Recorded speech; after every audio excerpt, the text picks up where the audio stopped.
Hello, my viewers sitting all around the globe. Welcome to my YouTube channel that is Ielts 7 Plus with Gurinder.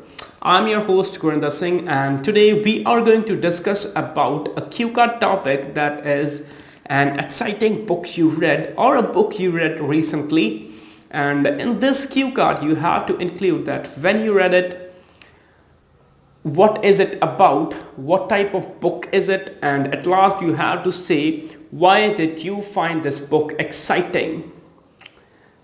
You got that word exciting, बहुत ही ज़्यादा रोमांचक, ठीक है, and you have to say that why this book is exciting.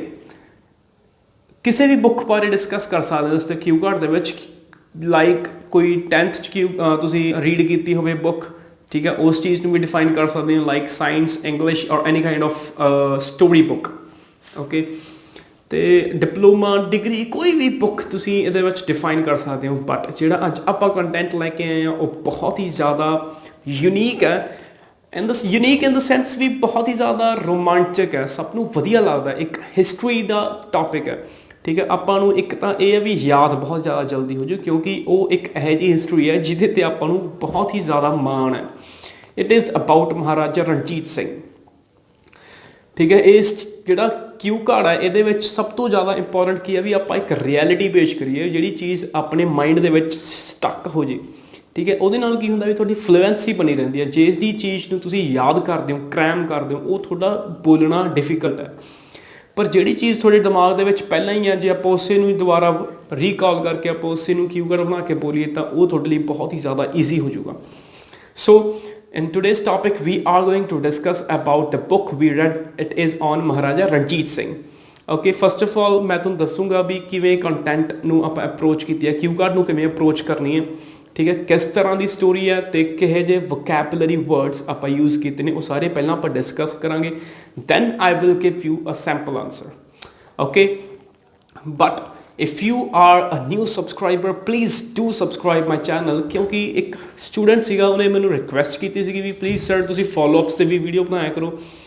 तो इस आप ये नहीं इंक्लूड कीतियां हैगियां फॉलोअप्स, बट मैं तुहानूं डिस्क्रिप्शन दे विच लिंक दिता होया, ठीक है। If you want to see the followups you can click on that, okay. So let's start with the story that how we have approached it. मैं पहला तुहानूं पंजाबी विच थोड़ी डिफाइन कर देना, ठीक है, then it will be easy for you. So आपां जिहड़ा क्यू कार्ड है वो आपां किवें स्टार्ट कीता भी, ਪਹਿਲਾਂ ਤਾਂ ਆਪਾਂ ਇਹ ਸਟਾਰਟ ਕੀਤਾ ਵੀ ਮੈਨੂੰ ਰੀਡ ਕਰਨਾ ਬਹੁਤ ਜ਼ਿਆਦਾ ਪਸੰਦ ਨਹੀਂ ਹੈਗਾ, ਮੈਨੂੰ ਜਮਾਂ ਹੀ ਪਸੰਦ ਨਹੀਂ ਰੀਡਿੰਗ ਕਰਨੀ, ਠੀਕ ਹੈ। ਸੋ ਆਪਾਂ ਉਹਦੇ ਲਈ ਇੱਕ ਫਰੇਜ਼ ਯੂਜ਼ ਕੀਤਾ, it is not my cup of tea, it is not my cup of tea. So ਕਿਉਂ ਨਹੀਂ ਆਪਾਂ ਇੰਟਰਸਟਡ ਹੈਗੇ ਰੀਡਿੰਗ ਦੇ ਵਿੱਚ, because I am keen towards other activities like sports. Keen towards ਮਤਲਬ ਮੇਰਾ ਇੰਟਰਸਟ ਕਿਸੇ ਹੋਰ ਐਕਟੀਵਿਟੀਜ਼ ਦੇ ਵਿੱਚ ਹੈ, ਲਾਈਕ ਸਪੋਰਟਸ।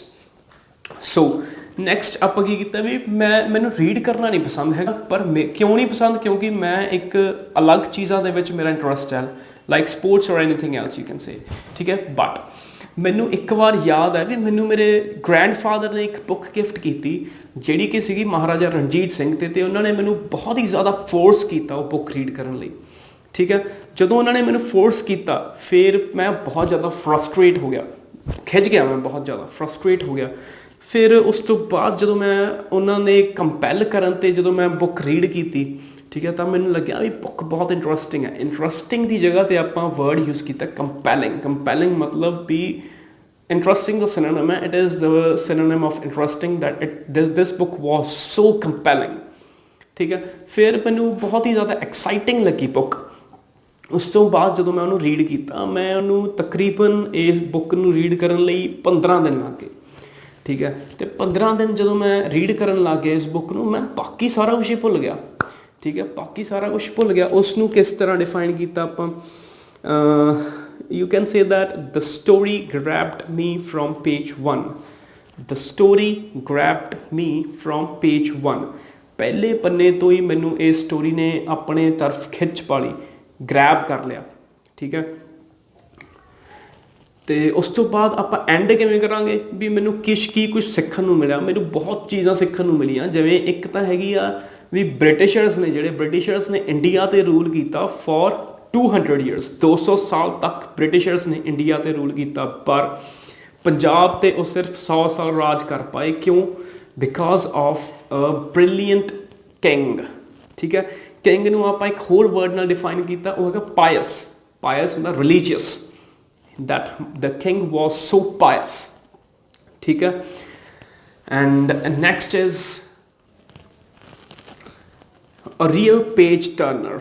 next ਜਿਹੜਾ phrase ਆਪਾਂ use ਕੀਤਾ ਉਹ ਹੈਗਾ a real page turner। real page turner ਕੀ ਹੁੰਦਾ? ਉਹਨੂੰ ਕਿਹਾ ਜਾਂਦਾ ਵੀ ਜਿੱਥੇ ਆਪਾਂ ਕਹਿਣਾ ਵੀ ਯਾਰ ਇੰਨੀ ਕੁ ਜ਼ਿਆਦਾ ਵਧੀਆ ਕਿਤਾਬ ਸੀ ਨਾ ਵੀ ਮੈਂ ਇਹਨੂੰ ਜੀ ਕਰਦਾ ਸੀ ਮੈਂ ਅੱਗੇ ਪੜ੍ਹੀ ਹੋਈ ਜਾਵਾਂ। ਠੀਕ ਹੈ, ਉਸ ਚੀਜ਼ ਨੂੰ ਕਹਿੰਦੇ ਨੇ a real page turner। ਠੀਕ ਹੈ, ਫਿਰ ਐਂਡ ਤੇ ਆਪਾਂ ਕੀ ਕਹਾਂਗੇ? ਐਂਡ ਤੇ ਆਪਾਂ ਇਹ ਕਹਿ ਸਕਦੇ ਵੀ ਮੈਂ ਆਪਣੇ ਫਾਦਰ ਨੂੰ ਸ਼ੁਕਰੀਆ ਕੀਤਾ, ਗ੍ਰੈਂਡਫਾਦਰ ਨੂੰ ਸ਼ੁਕਰੀਆ ਕੀਤਾ ਵੀ ਉਹਨਾਂ ਨੇ ਮੈਨੂੰ ਮੌਕਾ ਦਿੱਤਾ ਇਹ ਬੁੱਕ ਰੀਡ ਕਰਨ ਲਈ, ਮੈਨੂੰ ਬਹੁਤ ਚੀਜ਼ਾਂ ਬਾਰੇ ਪਤਾ ਲੱਗਿਆ। ਠੀਕ ਹੈ, ਇੱਕ ਹੋਰ ਚੀਜ਼ ਸੀਗੀ ਜਿਹੜੀ ਆਪਾਂ ਇਨਕਲੂਡ ਕੀਤੀ ਹੈ ਇਸ ਟੌਪਿਕ ਦੇ ਵਿੱਚ ਵੀ, ਜਿਹੜੇ ਮਹਾਰਾਜਾ ਰਣਜੀਤ ਸਿੰਘ ਨੇ ਉਹਨਾਂ ਨੇ ਆਪਣੀ ਪਹਿਲੀ ਲੜਾਈ 10 ਸਾਲ ਦੀ ਉਮਰ 'ਚ ਲੜੀ ਆਪਣੇ ਫਾਦਰ ਸਾਹਿਬ ਦੇ ਨਾਲ।